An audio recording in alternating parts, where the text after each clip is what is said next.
Dear student, आज इस video में मेज़नी के विषय में चर्चा करेंगे।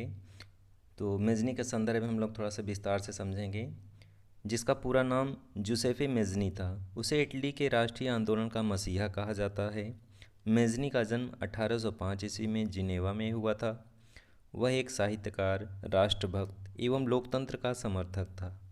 मेज़नी इटली में राष्ट्रवादियों के गुप्त दल कार्बोनरी का सदस्य था। यहाँ पे भी एक महत्वपूर्ण प्रश्न आता है, किसका सदस्य था?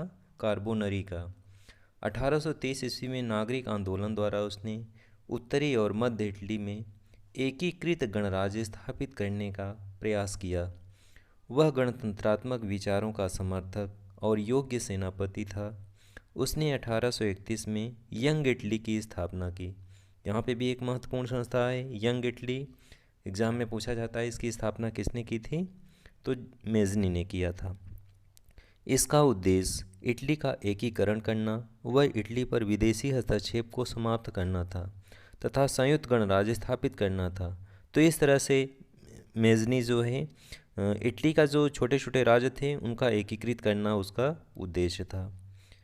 1834 ईस्वी में यंग यूरोप नामक संस्था का गठन कर मेज़नी ने यूरोप में चल रहे राष्ट्रीय आंदोलन को भी प्रोत्साहित किया। तो 1834 उसने एक यंग यूरोप नामक संस्था स्थापित किया था। ये भी एक महत्वपूर्ण प्रश्न यहाँ पे बन रहा है। अगली कड़ी में चलेंगे हम लोग। क्रांतिकारी गतिविधियों के कारण उसे गिरफ्तार कर लिया गया। 6 मास तक कारावास भुगतने के बाद उसे देश निकाला दे दिया गया और वह इटली से फ्रांस चला आया। यहाँ उसने यंग इटली समाचार पत्रिका निकाली। इस पत्रिका के माध्यम से उसने बहुत सारे राष्ट्रीय आंदोलनों को क्रियान्वित किया। डियर स्टूडेंट, यहाँ पे एक महत्वपूर्ण प्रश्न बन रहा है, यंग इटली समाचार पत्रिका किसने निकाली थी? बोर्ड परीक्षा में यह महत्वपूर्ण प्रश्न है। यह पत्रिका जो है मेज़नी ने निकाली थी। इसको जो है लर्न रखेंगे क्योंकि ये बोर्ड एग्ज़ाम में ज़्यादातर क्वेश्चन ये एग्ज़ाम में रिपीट होता है। इस तरह से महत्वपूर्ण भी प्रश्न है ये। आइए हम इसके अपने विषय वस्तु को फिर से आगे बढ़ाते हैं। मेज़नी अपने यंग इटली समाचार पत्रिका के माध्यम से इटली का एकीकरण व देश के नागरिकों में राष्ट्रीयता का संचार करना चाहता था। डियर स्टूडेंट, यहाँ इटली के एकीकरण से तात्पर्य समझेंगे कि इटली के एकीकरण से क्या तात्पर्य है। इटली छोटे छोटे राज्यों में विखंडित था जिस पर देशी तथा विदेशी शक्तियों का शासन था। तो इटली जो है बहुत सारे छोटे छोटे राज्य थे और उन राज्यों पे अलग अलग शासकों का शासन था। जैसे एक एग्जांपल हम आपको देते हैं कि जैसे भारत में अंग्रेज़ों के टाइम में अलग अलग शासकों का शासन था। पूरे भारत में अलग अलग शासकों का शासन था, एक राजा यहाँ पे शासन नहीं कर रहा था। तो वैसे इटली में भी अलग अलग शक्तियों का, अलग अलग शासकों का शासन था। कुछ देशी शासक थे और कुछ विदेशी शासक थे। तो इन राज्यों को स्वतंत्र कर इटली को सभी राज्यों को एकीकृत कर एक राष्ट्र का निर्माण करना था। तो एक राष्ट्र का निर्माण से तात्पर्य था कि जो छोटे छोटे राज्य थे जिस पर जो है वहाँ की शासक थे या कुछ विदेशी शक्तियाँ भी शासन कर रही थी, इन सभी को वहाँ के इटली को जो है इनसे मुक्त करना था। यानी इटली को एक स्वतंत्र राष्ट्र स्थापित करना था। स्वतंत्रता नहीं था वहाँ पे, लोगों को नागरिकता नहीं प्राप्त थी, लोगों को अधिकार नहीं प्राप्त थे, समानता की व्यवस्था नहीं थी। ये तभी संभव था जब इटली को एक राष्ट्र के रूप में निर्मित किया जा सकता था और ऐसा तभी संभव होता जब इटली का एकीकरण किया जाता। तो इस प्रक्रिया को जो राष्ट्र को मतलब जो स्वतंत्र जितने भी राज्य थे उनको स्वतंत्र करना और उनको जो है आज़ादी की ओर ले जाना और इस तरह से इटली का एक राष्ट्र के रूप में निर्मित करना ही इटली का एकीकरण की प्रक्रिया कहलाता है। तो इस तरह से एग्जाम में क्वेश्चन भी आता है ऐसे कि इटली के एकीकरण से क्या तात्पर्य है। अब हम लोग इसी में आगे बढ़ेंगे। मेज़नी ने अपने पत्रिका के माध्यम से इटली के लोगों में देशभक्ति की भावना जागृत कराई और इस पत्रिका को पढ़कर हजारों नवयुवकों ने देश सेवा का संकल्प लिया। राष्ट्रीयता की भावना उनके अंदर जागृत हुई और वो इस ओर अग्रसर हुए कि किस तरह से हम अपने राष्ट्र को आज़ादी दिलाएंगे, राष्ट्र को जो है विदेशी शक्तियों से मुक्त करेंगे। मेज़नी के प्रयासों से देशभक्त नवयुवक उसके साथ आ गए और उसने नवयुवकों को सैन्य प्रशिक्षण दिया। कहने का तात्पर्य है कि केवल जन आंदोलन के माध्यम से ये चीज़ें संभव नहीं थी क्योंकि विदेशी शक्तियों से लड़ने के लिए सैन्य शक्ति की भी आवश्यकता थी, सैन्य प्रशिक्षण की भी आवश्यकता थी और ये तभी संभव होता है जब नागरिक जो है विविध क्षेत्रों में पारंगत होते, राजनीति के क्षेत्र में दक्षता उनके अंदर होती, शक्तियाँ भी उनके पास होती, तभी वो उन शक्तियों से सामना कर सकते थे। तो मेजनी का जो कहने का कार्यक्रम था वो विस्तार पूर्वक था को किस तरह से पूरे राष्ट्र को विदेशी शक्तियों से मुक्त कराता और इटली का एकीकरण करने की प्रक्रिया को आगे बढ़ाता। तो इस तरह से मेजनी ने अपने प्रयासों के बल पर इटली के नवयुवकों को अपने साथ लाया। 2 वर्षों के अल्प समय में ही यंग इटली के सदस्यों की संख्या लगभग 60,000 हो गई।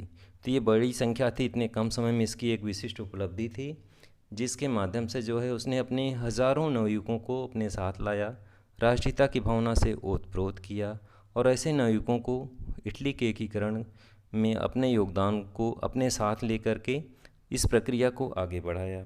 मेजनी के नेतृत्व में इटली के नवयुवकों को एक नई दिशा मिली। तो इस तरह से मेजनी ने अपने प्रयासों के बल पर एक राष्ट्रीय एकीकरण की प्रक्रिया को आगे बढ़ाया। मेजनी ने यंग इटली के माध्यम से जनता को 3 नारे दिए थे। तो मेजनी चूँकि साहित्यकार भी था, विचारक भी था, देश प्रेम की भावना से ओतप्रोत था और उसने जो है अपने नारों में जो उसने नारा दिया था, क्या नारा था उसको समझेंगे। उसने नारा दिया था कि परमात्मा में विश्वास रखो, यानी ईश्वर में विश्वास रखो, परमात्मा में विश्वास रखो, सब भाइयों को एक साथ मिलाओ और इटली को मुक्त करो। तो इसका ये नारा था और इस नारा के माध्यम से लोगों को एकजुट करने का प्रयास किया कि लोग एक मंच पे आएंगे, राष्ट्रीयता की भावना से ओतप्रोत होंगे और इस तरह से लोग जो है इटली के एकीकरण की प्रक्रिया को आगे बढ़ाएंगे। मेजनी का उद्देश्य स्वतंत्रता, समानता और जन कल्याण पर आधारित राज्य की स्थापना करना था। तो मेजनी का जो उद्देश्य क्या था, स्वतंत्रता पर आधारित व्यवस्था स्थापित करना, समानता पर स्थापित व्यवस्था स्थापित करना, जन कल्याण पर आधारित भावना को प्रसारित करना। तो कहने का तात्पर्य ये तब भी संभव था जब वहाँ पे जनतंत्र स्थापित होता, एक राष्ट्रीयता की भावना पनपती और पूरा राष्ट्र एकीकृत होता। जो राज्य विखंडित थे, छोटे छोटे राज्यों में बटे हुए थे, जहाँ पर विदेशी शक्तियों का शासन था, और वहाँ पे ये व्यवस्था तभी संभव थी जब एक लोकतंत्र स्थापित होता, लोकतंत्र काबिज होता, और ये तभी संभव हो पाता जब इन शक्तियों से मुक्त करा दिया जाता। वास्तव में मेजनी ने एकीकरण की संभावना को तलाशने का प्रयास किया। इंग्लैंड, फ्रांस में भ्रमण के दौरान वह लगातार लिखता रहा, काफ़ी प्रयास किया अपने लेखनी के माध्यम से भी। जिस तरह से उसने सक्रियता दिखाई लेखनी के माध्यम से, कार्यों के माध्यम से, तो उसकी शक्तियाँ जो है विस्तारित कैसे हुई, लेखनी से ज़्यादा विस्तारित हुई। कहने का तात्पर्य है जब कोई साहित्यकार अपनी रचना के माध्यम से लोगों को आंदोलित करता है, लोगों के अंदर की भावना को जागृत करता है, जैसे राष्ट्रीयता की भावना किसके माध्यम से जागृत हुई, उसकी लेखनी के माध्यम से। जो नवयुवक वहाँ के आंदोलित हुए थे, उसकी राष्ट्रीयता की भावना से ओतप्रोत तभी हुए जब उसके रचनाओं को पढ़े, रचनाओं से प्रभावित हुए। तो कहने का तात्पर्य है कि इटली के एकीकरण में उसने अपने पत्रिकाओं के माध्यम से लोगों के अंदर राष्ट्रीयता की भावना जगाई, जिससे लोग जो है एकजुट हुए। उसने अपने विचारों और विश्वासों को लेखों के माध्यम से जनता तक पहुंचाया। उसके जो विचार थे जनता को काफ़ी प्रभावित करने वाले थे, विशेष रूप से युवा वर्ग जो बहुत ज़्यादा प्रभावित हुआ और राष्ट्रीयता की भावना से ओतप्रोत हो गया। अतः कहा जा सकता है कि इटली के एकीकरण की आधारशिला रखने में मेजनी की महत्वपूर्ण भूमिका थी। तो जो इटली की एकीकरण की जो आधारशिला रखने में किसकी महत्वपूर्ण भूमिका थी, मेजनी की। इतिहास में हमेशा उसके एकीकरण में उसकी भूमिका को याद किया जाएगा, सराहा जाएगा। उसने अपने महत्वपूर्ण योगदान के माध्यम से इटली के एकीकरण की प्रक्रिया को आगे बढ़ाया था। डियर स्टूडेंट, इस वीडियो का विषय वस्तु यहीं समाप्त होता है।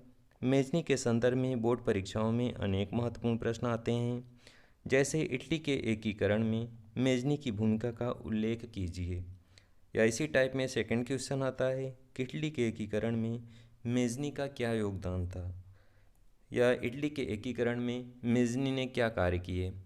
तो इस तरह से विविध प्रकार के क्वेश्चन जो पूछे जाते हैं, सभी प्रश्नों का आंसर इस वीडियो में उपलब्ध है। इसको अच्छे से समझेंगे, जो इस पे जो है चिंतन करेंगे, मनन करेंगे कि किस तरह से उसने लेखनी के माध्यम से, किस तरह से लोगों के अंदर राष्ट्रीयता की भावना के माध्यम से लोगों को एकजुट करने का प्रयास किया और राष्ट्रीयकृत राष्ट्र के रूप में निर्मित किया। तो इटली के एकीकरण में मेज़नी ने अपना महत्वपूर्ण योगदान दिया। उसके योगदान को इतिहास में हमेशा याद रखा जाएगा। तो इस तरह से ऐसे प्रश्न एग्जाम में पूछे जाते हैं। ये टॉपिक बहुत ही महत्वपूर्ण है बोर्ड एग्जाम दृष्टिकोण से, और इस पूरे टॉपिक से जो भी चीज़ें महत्वपूर्ण हैं उसको आपको बताया गया, चर्चा की गई। तो इस तरह से इसका जो है अभ्यास करेंगे, अध्ययन करेंगे, और महत्वपूर्ण जो तथ्य हैं उसको लर्न रखेंगे हमेशा। तो डियर स्टूडेंट, इस वीडियो को यहीं समाप्त करते हैं। नेक्स्ट हम लोग अगले वीडियो में मिलेंगे। धन्यवाद।